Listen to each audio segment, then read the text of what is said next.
Good morning, everyone, and welcome to the show. This is a live morning space for artists, filmmakers, musicians, and creators who are navigating the real world of making art. On this show, we talk about positivity, but not the fluffy kind. We talk about what actually stops artists from moving forward, the struggles we all face, and how to move through them with clarity and purpose. We'll also highlight good things happening in the industry, share ideas, suggestions, and practical advice, and most importantly, have honest conversations. This is a live show, so if you're here, feel free to ask questions or join in. This is a place to reset, get grounded, and start the day moving forward as an artist. And welcome in, everyone. Hope you're all doing well out there. We are in Nashville, Tennessee, and it has been chilly, chilly, willy here. We've been having a week of ice storms. We had trees down, trees exploding, power outages across the city, the state, really. And there's a lot going on here in Nashville, Tennessee. We were hit pretty hard, especially for a town that's not really prepared for this kind of event.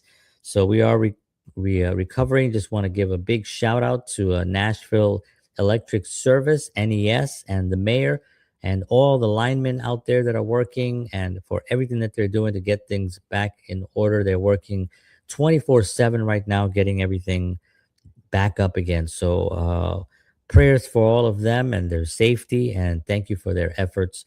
And we're going to get started here today. We're going to talk a little bit about, um, you know, it's kind of interesting. Sometimes being unique, when people say, "Oh, you got to be unique," you got to be, and it's not only about being unique. It's about something more. It's something about more different in the moment. We're living in a moment where trends move faster than taste, and algorithms often reward limitations over invention.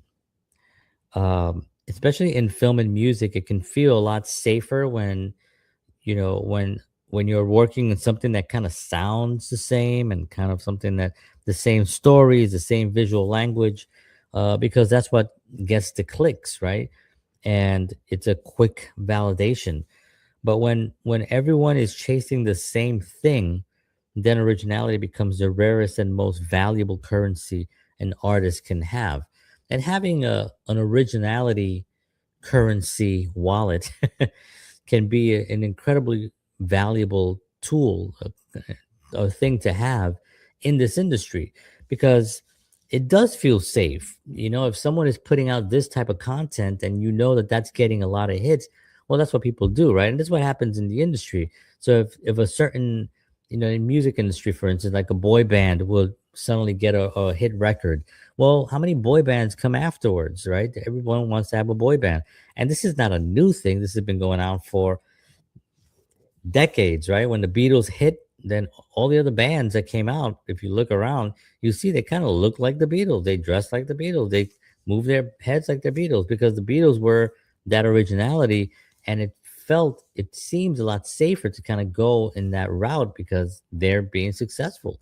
So people are not really choosing their own voices. They're choosing what the trends are, what was popular, what got the clicks. Today it's clicks. Back in the day it was viewers, and magazines sold, and television viewers watched, right, for sponsors and all that. That's what was popular back then. And in today's world it's really no different. A click today is basically a viewer back in the day in the 60s when the Beatles were on. Somebody that would turn on the Ed Sullivan show and see the Beatles. Well, that was the idea of a click back then, right? But today we're going to be talking about owning your own voice, right? Understanding that your views are what makes things unique. That's what that's why AI, to quote Rick Rubin, Rick Rubin says AI doesn't have a viewpoint, so they can't be different. And that's what makes art beautiful. It's because there's something different. There's a different viewpoint from the person creating the art. That's what we like. We like the fact that it's a different viewpoint. right? So you'll have a lot of different singers, but they all have different viewpoints. They have different presentations. They have different voices. You have actors that address the work differently. They approach it with a different style.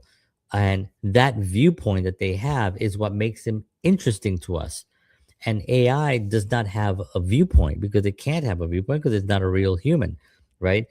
And that's what we're trying to talk about today is about having that ownership of your voice. And what does that mean? Well, it means that the pressure to constantly compare your work to what's trending is kind of at the forefront. And it makes us nervous because we're constantly now looking at what they're doing to what we want to do and then saying, if they're getting a lot of clicks, well, I want to get a lot of clicks. So let me do what they're doing. And suddenly you've lost your voice. You've lost your originality, right? You've lost your viewpoint. You're not really putting out your viewpoint. You're kind of copying someone else's viewpoint. And that's what we're talking about today, right? Is, owning your voice in a copycat culture. Um, Algorithms don't build legacies, artists do. The creators who last are the ones who understand that copying might get attention, but it won't build identity. And identity is what audiences connect to over time. This is what people today, we have a TikTok culture, right? Where it's a fast moving system. It's like we want to see, okay, who's trending right now? Boom, that's what we got to do. Who's actually on top of the algorithm systems right now in within all the different platforms? Well, that's where we want to go, and that doesn't really build a legacy. That doesn't build popularity. What that does basically is you're on the treadmill. You're on the treadmill where everyone else is, and you end up like what happens to a lot of TikTok stars.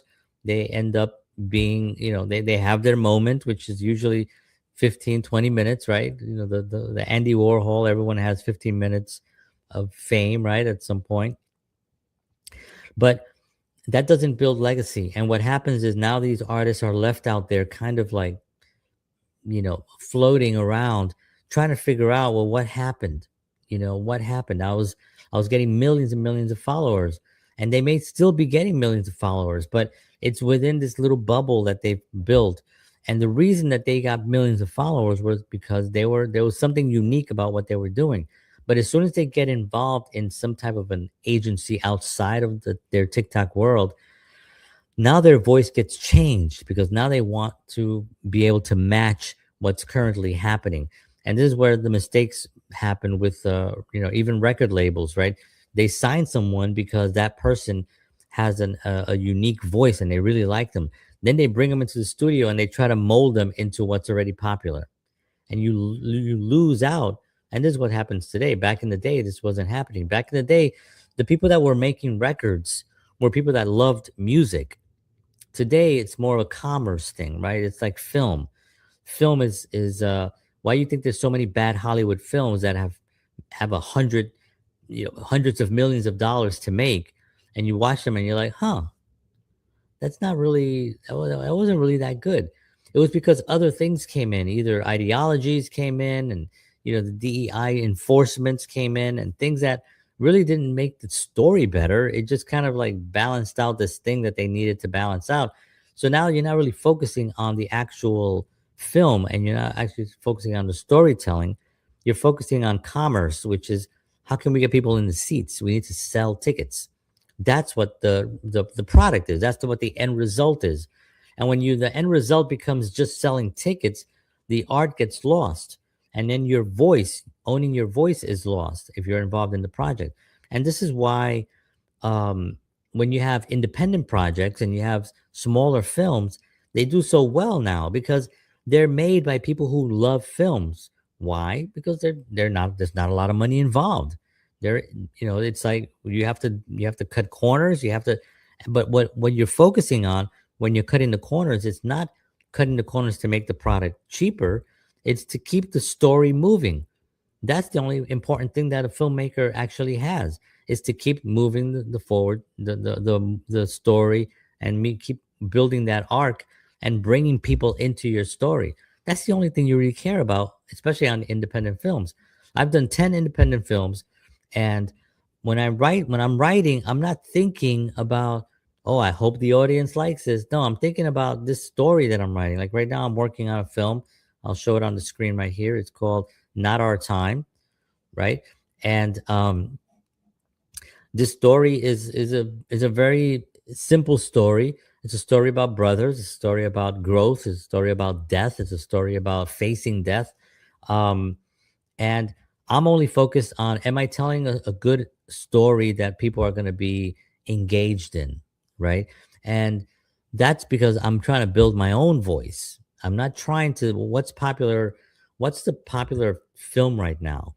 What is a popular uh genre of film that's happening in the industry right now that I can like attach my wagon to, right? And I never think that way. And if you watch my films, you'll see that they're very character driven. They're very story driven. They're short films. There's no big explosions. There's no CGI, no AI, no nothing of that, because it's just about the story.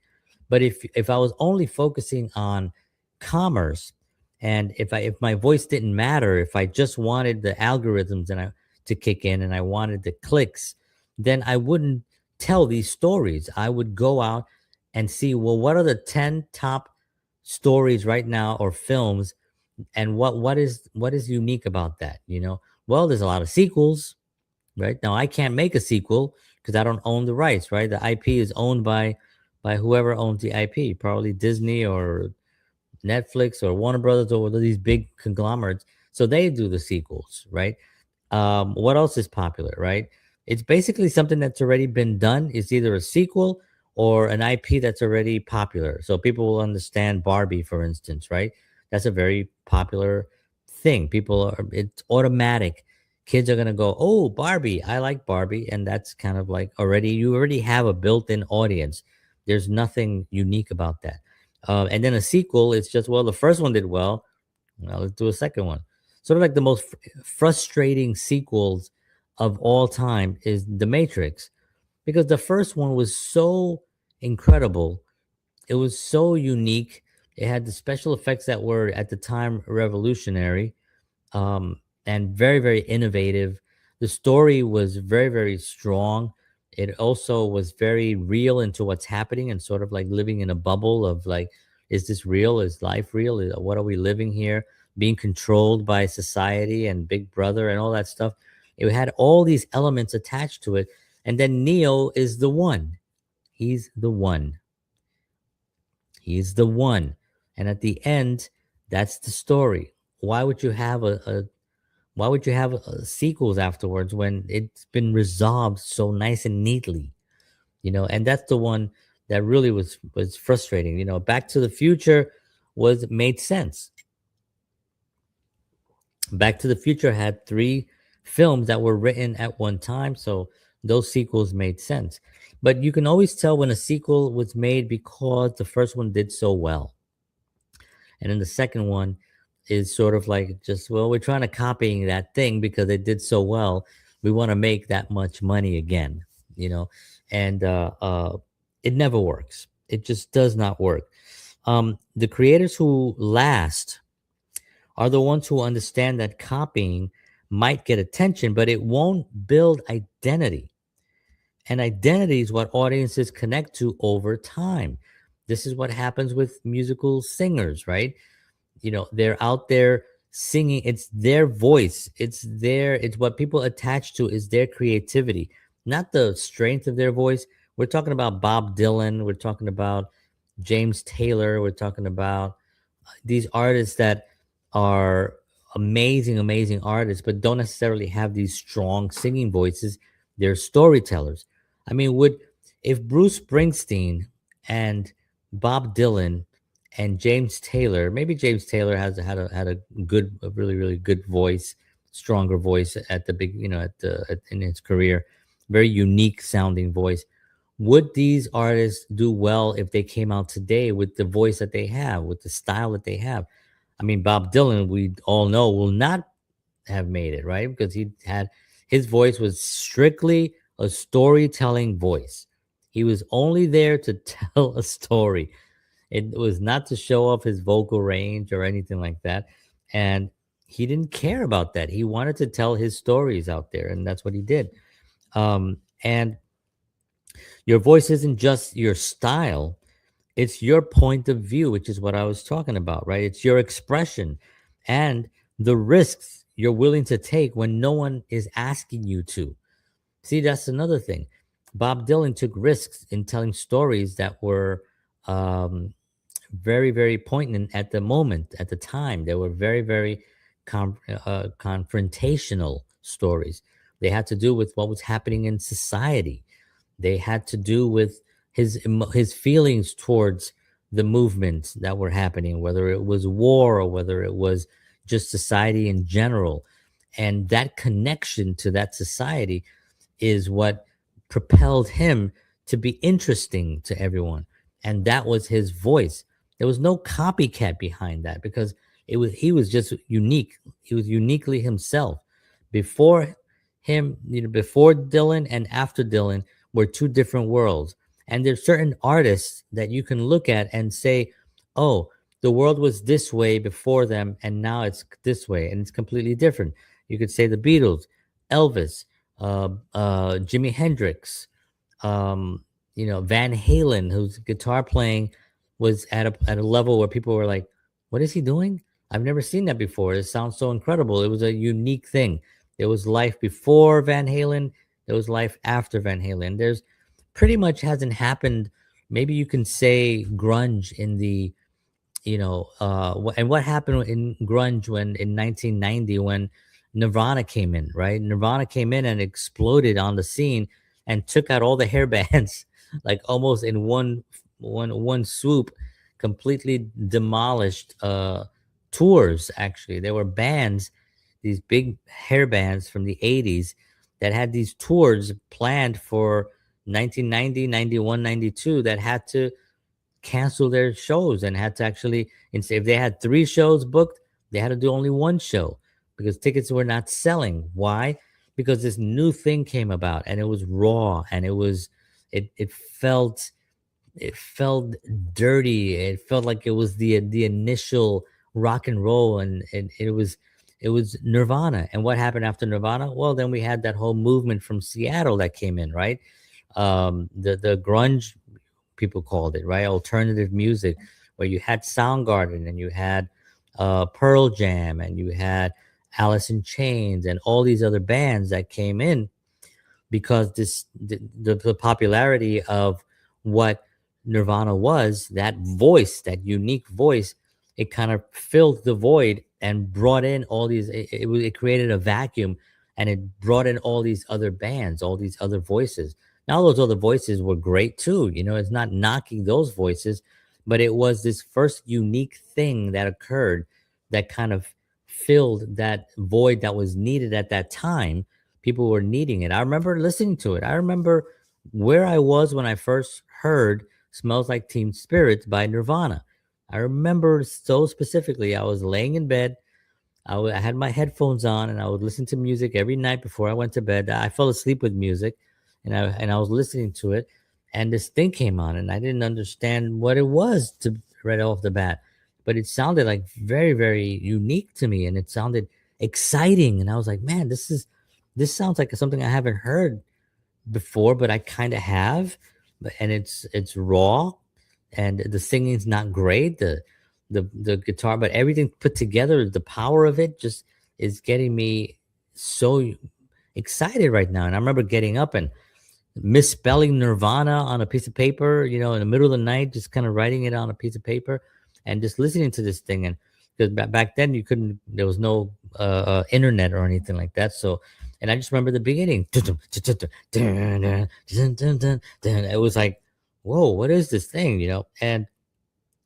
But it was that unique viewpoint that no one asked Nirvana to do. It was there. It was, Kurt Cobain's voice and even his struggles and his viewpoint, his challenges, whether it was through drugs or medication or his whatever he had ongoing on mentally, which, sadly enough took him away from us.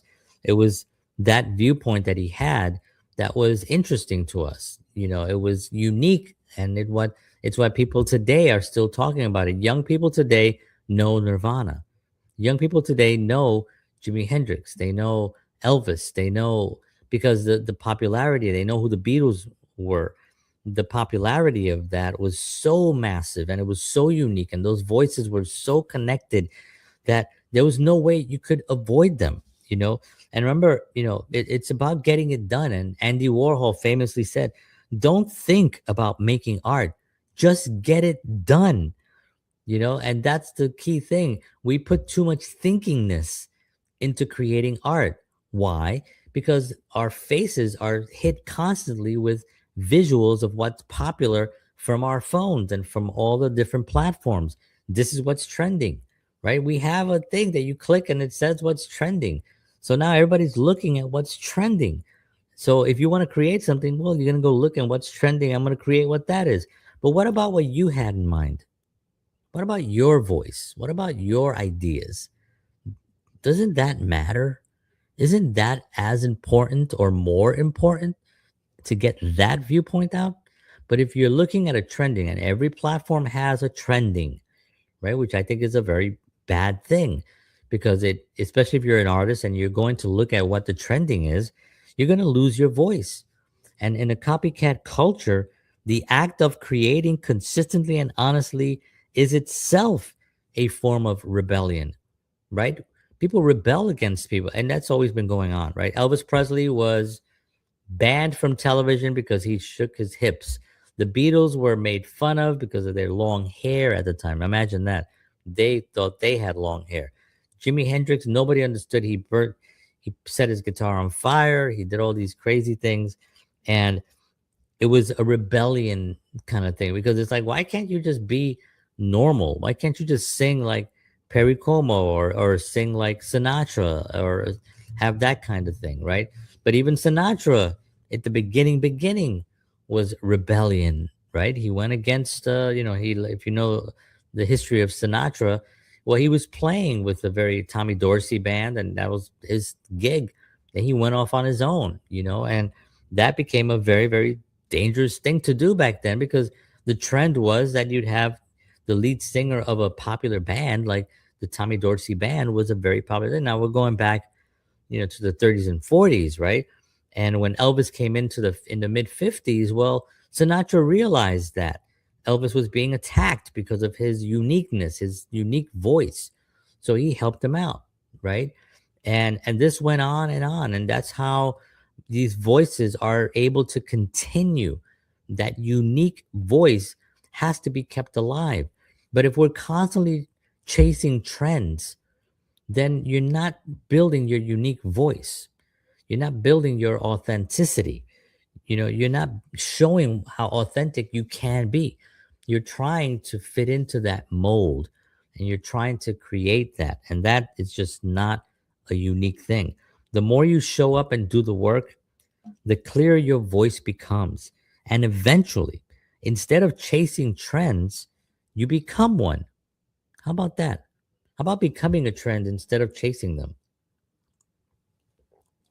I mean, that sounds exciting to me. I love it when I see an artist that, and even if I'm not into that style of music, I'll give you an example, was Benson Boone, right? I saw Benson Boone at the Grammys, or was it the Grammys or whatever event, and he rips off his clothes and he does this flip off the piano. And I thought to myself, it's not my style of music. It's not something that I'm an old dude. I like to listen. I'm not even really, it's not even really because I'm an old dude. It's when I was a kid, I was listening to BB King and the blues and things that were way, way before my time. But I saw that and I thought, you know what? That is awesome. I love that. I love that uniqueness. I love that the audience, some of the people in the audience were kind of like confused, like, what is he doing? Like, and he rips off his clothes and he's singing in the audience. If you haven't checked that out, go on YouTube and check out Benson Boone at the Grammys. It's just very, very unique, very interesting, and I loved it. And I thought, this is exactly what I'm talking about. That unique voice that some people will go like, what's he doing? And I love that. And the song was just a pleasant song. It wasn't anything, that pushed the envelope in a negative way. There's a lot of art right now that is like, it seems like the dirtier it is that people want it. And that's so boring now. People cursing, and this is what killed hip hop, right? I mean, hip hop, I was there when hip hop was born in the Bronx. And I remember when it was called rapping, right? And battles, and people were an MC, and people were MCs and stuff. Um and that's when it was exciting. It was like, just, it was thrilling. And then it kind of got into this thing with the 90s, and got into this, I don't know, it's violence and all that stuff. And then it got really played out and got boring. And now it's not even a thing anymore. I mean, rap music is not even in the top 40 anymore. It's the first time in history that rap hasn't even hit up there, because it sort of killed itself, because it just became too raw and too dirty and too about violence and killing, and that kind of thing just played out, and people just got bored with it. It's sort of like, this is what happens, right, with the boy bands, right? You get one great boy band, and then suddenly a hundred of them come, and then everyone is a boy band, and then that kind of goes away. And bands, rock bands, there's no rock bands right now. We have no rock bands. Can you name me a popular rock band that just hit the scene? No, you cannot. There is none. There are none on the top 40. As a matter of fact, you could look at like the Foo Fighters as being a band that's popular now, and they've been around for almost 30 years. So it's just ridiculous what's happening right now with bands. But the exciting thing is right now that we are moving into this new phase where people are starting to want to go back into simplicity again. The technology platforms, people strapping glasses to their faces to be connected to technology. That seems to be an insane thing. Yeah, people are going to do it. You can bet that all these young people in Silicon Valley in California, they all have their little glasses, and they all have their technology on their face, and they're trending. They're at the top of everything. They're at the forefront of technology with their glasses on their face that they can calculate everything, and they press little buttons on the side, and I can look at my email right here on my glasses. I mean, that is fine. Okay, that's cool technology. But I think people are starting to, especially younger millennials that grew up with technology, and they're like, you know what? I want to go see my friends at a coffee shop.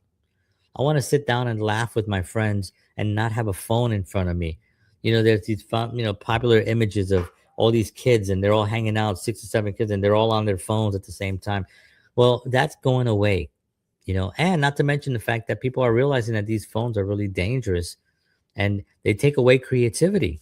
And this is what's happening. So this is why I wanted to do this episode today, because I want to get people to explore about how important it is for you to be um, your unique self, and for you to get out there and to really understand that, you know, the voice is